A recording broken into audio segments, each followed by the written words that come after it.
Well, I'm excited to be here. Welcome to the Old Guy Talks About His Medical Problems type of the show.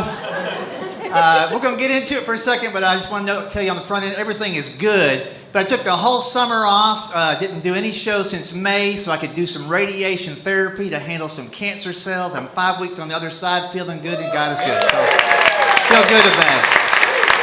Feeling amazing. But during that time, I've been writing a lot of jokes. I have no idea if y'all can relate to it, or maybe it'll help somebody out. First off, if you're a guy, you're over 40, ask for a PSA level check when you go see your doctor. They can do it with your blood test. They don't have to enter by any other means to do it. And you want a level of like 6 or under. Mine was 63 when I found out. Yes, so I got to go to regionals that weekend. I was really doing good. I had a head start, but that was way higher than you want to be. It'd be stage 4 in any other kind of cancer scenario, so way developed. And I'd already had in 2020 a removal of my prostate. They took it out. They gave me the option of radiation then or take it out now and maybe not have to deal with it again. And then I had to deal with it again. And that's, I mean, to have it removed then still deal with it, that's like coming out of a coma and find out you're a Cleveland Browns fan and you got to live in Cleveland. I mean, it's not good.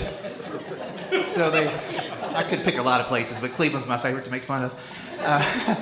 So I got in there, radiation. Before radiation, they got to put you, if you're a guy, on hormone blockers, testosterone blockers, because testosterone feeds the prostate cancer cells. So they got to get it to 0.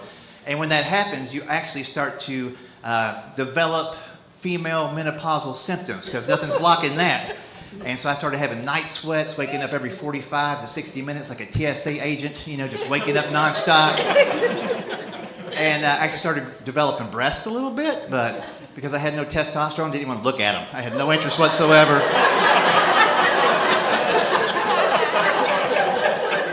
Turns out I'm more of a leg man, you know.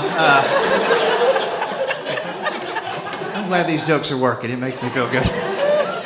So then I said, all right, so I had to start taking all these different pills, and then also when you have your prostate removed, they rewire a lot of your plumbing in there, and this was the craziest one to me. He goes, we're going to suggest that you take Viagra or Cialis to increase the blood flow through your vessels. And just be aware you might feel a little flush when you take it. Sometimes it takes 30 to 60 minutes to kick in, so just be aware of that. And I had to fly to a gig that day out in Denver, so I had the pills. Should I start taking them? I guess take them right now, you know.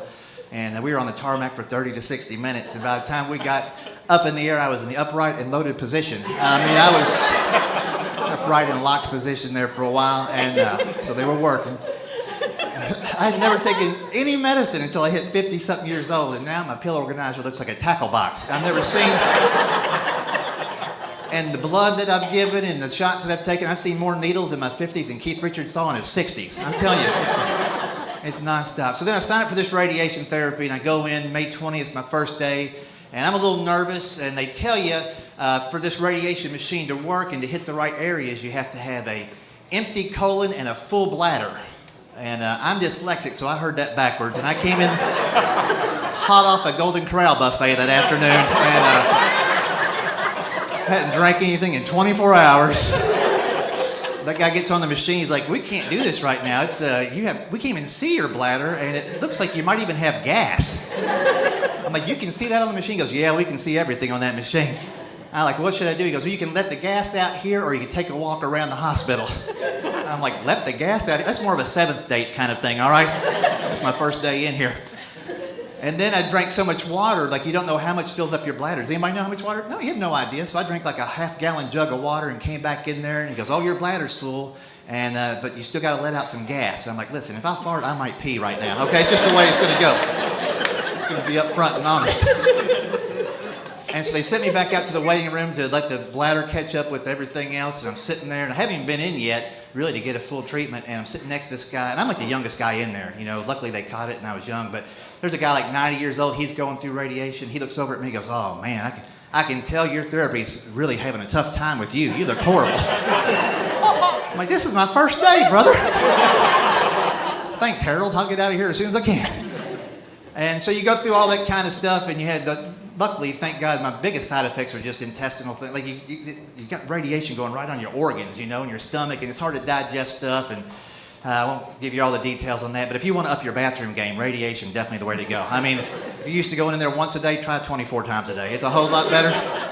I mean, I started subscribing to newspapers in different cities just so I could read some different stuff, you know? I mean, you're in there a lot, and luckily, there's so much medicine now that can help you through it. Like, if you're going too much, you can lock it down with some Imodium AD, right? Or you can get into it easy with Pepto. Pepto's been around since I was a kid, but they have a new Pepto that they suggested to me. It's the gummies. Have y'all seen this? Melatonin-infused Pepto gummies. 10 grams of melatonin. On the bottle, it says, now you can get right back to sleep.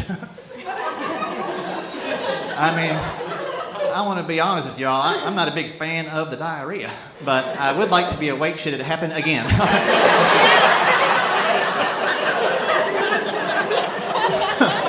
This has to be causing more problems than it's solving.